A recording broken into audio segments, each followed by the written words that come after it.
Region locking is a feature of video game consoles that does so that it can only play games released in the same region as the console. This is done to prevent people from buying games in other countries at lower prices or playing games that haven't released in their region, among other things. For games today, region locking is mostly a thing of the past, but looking back at it, it can be kind of confusing. So that is why I am going to go over the major consoles throughout history and explains which ones are region locked and which ones aren't, and perhaps some of the more important aspects to mention about each console's region lock. Starting with the NES, which was the first major instance of a console using region lock, it achieved region locking through lockout chips in the cartridges. These would prevent the game from running if the lockout chip in the console was different from the lockout chip in the cartridge. The NES had four major regions: North America, Asia, PAL A, and PAL B. Yeah, Europe had two PAL regions. I don't know why exactly it's the only console to do so. PAL A is the UK, Italy, and Australia, and PAL B is the rest of Europe. It's important to note that the Japanese version of the NES, the Famicom, didn't have region locking. However, the design of the console and the cartridges mean that you can play Famicom games on an NES, and you can play NES games on a Famicom. Later on, a redesign of the NES, known as the Top Loader, released, and that console is significant because that console is region free. It did so by not having a lockout chip, allowing any NES game to work on it. It may only have RF, but it may be worth playing it just so you can play games regardless of the region. Unfortunately though, it didn't release in Europe, probably because of low sales. The Sega Master System, however, that console was region free. Kind of. Like with the NES, the Japanese version of the Master System, the Sega Mark III, has differently shaped cartridges from the rest of the world, which prevents it from working on other consoles.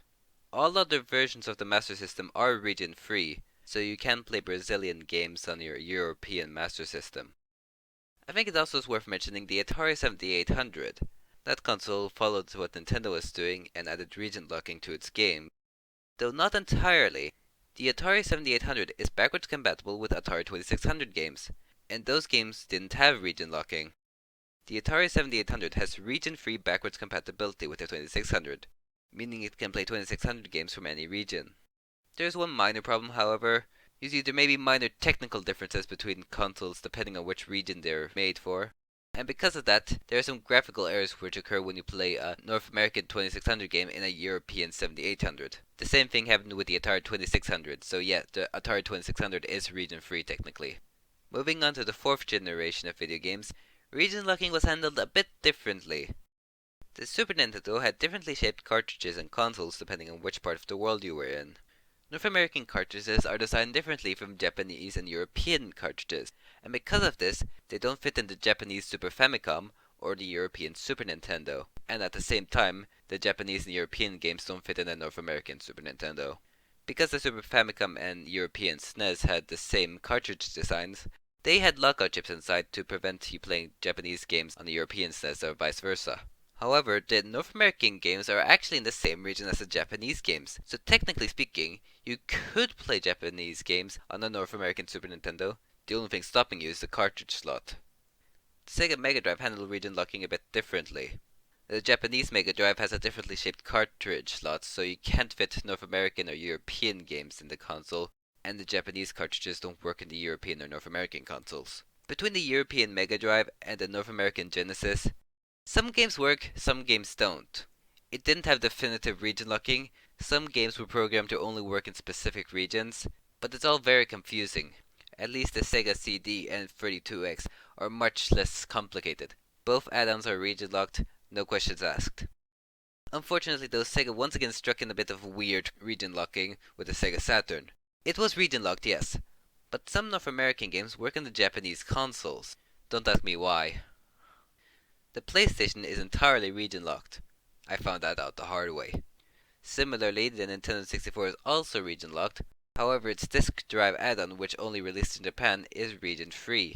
A bit weird since it only released in Japan, but at least it means that North American and European owners can try out the disk drive games if they have the DD. During this generation there was also the Atari Jaguar, which was region free, but no one really cares about the Jaguar. What's more important is that during the 5th generation, it became easier to distinguish which games are for what region. North American games will have an ESRB age rating, the Japanese games are in Japanese, so that's easy, and the European ones don't use the ESRB and instead have PEGI as the age rating, though that came a bit later. Things are a lot simpler with the 6th generation of video game consoles. The PlayStation 2, Xbox, GameCube, and Sega Dreamcast are all region locked, no exceptions. However, when the 7th generation came around, things started to change. The Xbox 360 and Wii were both region locked, but the PlayStation 3 was region free, which of course means that you can play games regardless of which region it's from. It actually has the capabilities to be region locked, but only 2 games actually utilized it. Now, the PlayStation 3 is backwards compatible with PlayStation 1 and PlayStation 2. However, it has region-locked backwards compatibility, so unfortunately I still can't play the Game of Life for PlayStation 1 in Europe.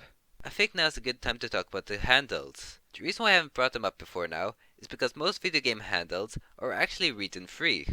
The Game Boy, the Game Boy Color, the Game Boy Advance, the Atari Lynx, the Sega Game Gear, all these consoles are region-free. The PlayStation Portable and PS Vita are also region-free. However, the PSP also plays some movies which are region locked. The only significant instance of region locking on a handheld was with the DS family. The DS itself is region free, however its redesign, the DSi, has some DSi exclusive games, and those are region locked. The 3DS is also region locked, though it has region free backwards compatibility with the DS, which is neat. There is one region free 3DS game, Nintendo 3DS Guide the Louvre. This is a virtual guide of the Louvre, and it's region free probably so that tourists from all over the world can use it. By the 8th generation, region locking was becoming more and more uncommon. Only the Wii U was region locked this generation. In the basic region locking, though it's important to note that the Wii U gamepad was also region locked, so you can't use a North American gamepad on a European Wii U. The PS4 and Xbox One were region free, but what was interesting about the Xbox One is that it had region free backwards compatibility. As long as your Xbox or Xbox 360 game is backwards compatible with the Xbox One, it will work, regardless of what region it's from. I think this happens because the Xbox One uses emulation to play old games and doesn't really run anything off the disc. But it's still kind of interesting. Now we're on to the current day. All the consoles here are region free. The PlayStation 5 is region free, the Xbox Series X is region free, and just like the Xbox One, it has region free backwards compatibility. And Nintendo finally went region free with the Nintendo Switch. I guess the console manufacturers have stopped focusing on region locking because it's not necessary. I mean, when most of the games are sold digitally, I don't think you need to put region locking into the console itself. If the game is not going to release in that region, just don't put it on the store, and if people want to play it, they can just simply get it from another region. Not much is lost. And that's about it. I hope this video was useful. What's your opinion on region locking? Let me know. See you later.